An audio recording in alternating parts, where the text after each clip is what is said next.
ಇತ್ತೀಚೆಗೆ ವಕ್ಫ್ ಬೋರ್ಡ್ ಇದರ ಸಂಬಂಧಪಟ್ಟಾಗೆ ಇಡೀ ದೇಶದಲ್ಲಿ ಬಹಳ ದೊಡ್ಡ ಪ್ರಮಾಣದಲ್ಲಿ ಚರ್ಚೆ ಆಗ್ತಾ ಇದೆ. ಪರ ವಿರೋಧ ಎರಡೂ ಪ್ರಾರಂಭ ಆಗಿದೆ. ವಿರೋಧ ಇಡೀ ದೇಶದಲ್ಲಿ ಮುಸ್ಲಿಮರು ದೊಡ್ಡ ಪ್ರಮಾಣದಲ್ಲಿ ಪಾರ್ಲಿಮೆಂಟರಿ ಏನೋ ಒಂದು ಕಮಿಟಿ ರಚನೆ ಮಾಡಿದ್ದಾರೆ.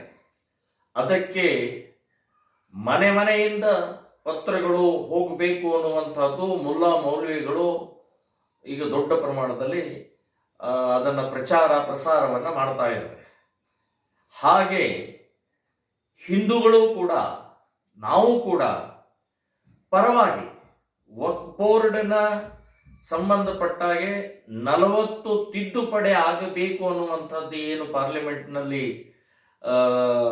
ಯೋಜನೆ ಮಾಡಿದ್ದಾರೆ, ಅದಕ್ಕೆ ಸಪೋರ್ಟ್ ಆಗಿ, ಅದಕ್ಕೆ ಬೆಂಬಲವಾಗಿ ಎಲ್ಲ ಹಿಂದೂಗಳು ಕೂಡ ಆ ಕಮಿಟಿಗೆ ನಾವು ಪತ್ರದ ಮೂಲಕ, ಇಮೇಲದ ಮೂಲಕ ಅಥವಾ ಇನ್ಯಾವುದೇ ರೂಪದಲ್ಲಿ ನಾವು ಕೂಡ ಬೆಂಬಲವಾಗಿ ನಿಂತ್ಕೊಳ್ಬೇಕು ಅಂತನ್ನುವಂಥದ್ದು ನಾನು ಎಲ್ಲ ಹಿಂದೂ ಸಂಘಟನೆಗಳಿಗೆ, ಹಿಂದೂಗಳಿಗೆ ಒತ್ತಾಯವನ್ನು ಮಾಡ್ತಾ ಇದ್ದೇನೆ.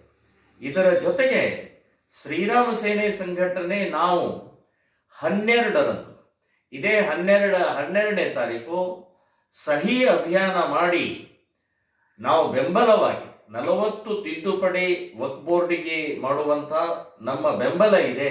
ಇದನ್ನು ಆಗಬೇಕು. ದೇಶಕ್ಕೆ ಅಪಾಯಕಾರಿ ಇದು. ವಕ್ಫ್ ಬೋರ್ಡ್ ಅನ್ನುವಂಥದ್ದು ಭಯಾನಕವಾಗಿ ಅತಿಕ್ರಮಣ ಮಾಡುವಂಥ ಒಂದು ಸಿಸ್ಟಮ್ ಇದೆ. ಸೊ ಅದನ್ನು ಕಾಂಗ್ರೆಸ್ನವ್ರು ಮಾಡಿದಂಥ ಇದು ದುರಂತ ಇದು. ಸೊ ಇದಕ್ಕೆ ನಾವು ಇವತ್ತೇನು ಕೇಂದ್ರ ಸರ್ಕಾರ ತಿದ್ದುಪಡಿ ಮಾಡುವಂಥ ಪ್ರಕ್ರಿಯೆಗೆ ನಮ್ಮ ಬೆಂಬಲಾರ್ಥವಾಗಿ 12ನೇ ತಾರೀಕು ಸಹಿ ಅಭಿಯಾನ ಮಾಡಿ ಕೂಡಲೇ ಕೇಂದ್ರದ ಪಾರ್ಲಿಮೆಂಟರಿ ಕಮಿಟಿಗೆ ಕಳಿಸ್ಬೇಕು ಅಂತನ್ನುವಂಥದ್ದು ನಾವು ನಿರ್ಧಾರವನ್ನು ಮಾಡಿದ್ದೀವಿ.